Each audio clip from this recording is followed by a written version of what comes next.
আজকে আমি কথা বলবো ইউভি প্রোটেক্টর নিয়ে এবং ইউভি প্রোটেক্টর কোন ফোনে কিভাবে ইফেক্ট করে এটা নিয়ে। আপনারা পুরো ভিডিওটা দেখলে আপনারা বুঝতে পারবেন। আপনারা যে কোনো ফোন চালান আপনারা একটু সাবধান হতে পারবেন। তো প্রথম আমার হাতে দেখতে পাচ্ছেন এটা হচ্ছে গুগল পিক্সেল 7 প্রো সেট। এই ফোনটাতে আমি গ্লাস চেঞ্জ করব। এই ফোনটাতে এর আগে হচ্ছে ইউভি গ্লু লাগানো হয়েছে। আসলে যদি আমি ইউভি গ্লু সম্পর্কে বলি, যে আমার হাতে দেখতে পাচ্ছেন এটা একটা ইউভি গ্লু। বিষয়টা হচ্ছে ইউভি প্রোটেক্টরে না, মেন বিষয়টা হচ্ছে এই যে ইউভি গ্লুটা। তো বিষয়টা হচ্ছে এই গ্লুটা হচ্ছে যদি ফোনের ভিতরে ঢুকে যায় ডিসপ্লে পর্যন্ত, তাহলে এই ডিসপ্লেটাকে প্রবলেম করে। আর যদি আপনি চালাতে গেলে প্রবলেম নাও করে, তারপর কি করে ডিসপ্লেটাকে মরিচা পড়ে থাকে। পরবর্তীতে আপনি যদি খুলতে যান সেটটা, যেমন এই যে গুগল পিক্সেল, যে কোনো প্রবলেম হলে আপনাকে প্রথম ডিসপ্লে খুলতে হবে, কারণ পিছন দিক দিয়ে খোলা যায় না। তখন এই ডিসপ্লেটা যদি মরিচা পড়ে থাকে তখন হচ্ছে আপনার ডিসপ্লেটা প্রবলেম হয়ে যায়। এখন বিষয় হচ্ছে কোন কোন ফোনে গুলোটা ভিতরে ঢুকতে পারে এবং কোন কোন মডেলে বা কোন কোন কোম্পানির ফোনে ঢুকতে পারে না। সর্বপ্রথম হচ্ছে আমার হাতে যেটা আছে সেটা হচ্ছে পিক্সেলের, মানে পৃথিবীতে যদি কোনো বাজে ফোন থাকে, ডিসপ্লে যদি থাকে ফোনের ফোনও এবং ডিসপ্লে, সেটা হচ্ছে পিক্সেল 6 প্রো 7 প্রো। অন্যান্য যে ফ্ল্যাট যেগুলো গ্লাস সেগুলো মোটামুটি ভালো আছে, তবে পিক্সেল 6 এর পর থেকে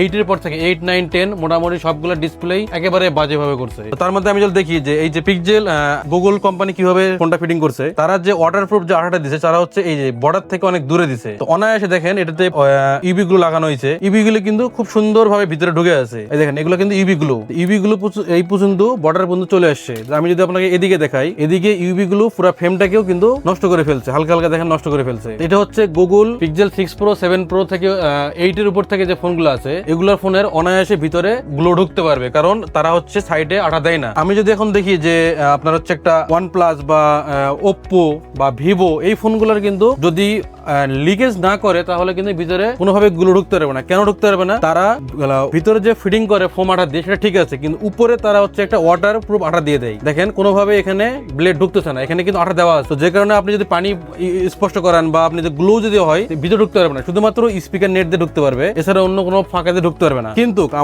আমরা যদি শুধু গুগলের যে কার্ভ ডিসপ্লে এবং স্যামসাং এর এত বড় কোম্পানি, কিন্তু ওদের একটাই প্রবলেম ডিসপ্লে, তারা হচ্ছে এই যে ডিসপ্লে সাইডে ওরা আঠা দেয়, সাইডে কিন্তু পুরোটাই ফাঁকা। তো আপনি যখন এই যে লিকুইড গুলো ঢালবেন তখন হচ্ছে কি হবে, এই সাইড দিক থেকে নিচে চলে আসবে এবং এই মাথা পর্যন্ত ডিসপ্লের যে লেয়ার আছে, লেয়ার পর্যন্ত এই গুলো চলে যাওয়ার পর ডিসপ্লেটাকে পরবর্তীতে কোনো প্রবলেম বা খুলতে গেলে তারা হচ্ছে এই প্রেশারটা নিতে পারে না, নষ্ট হয়ে যায়।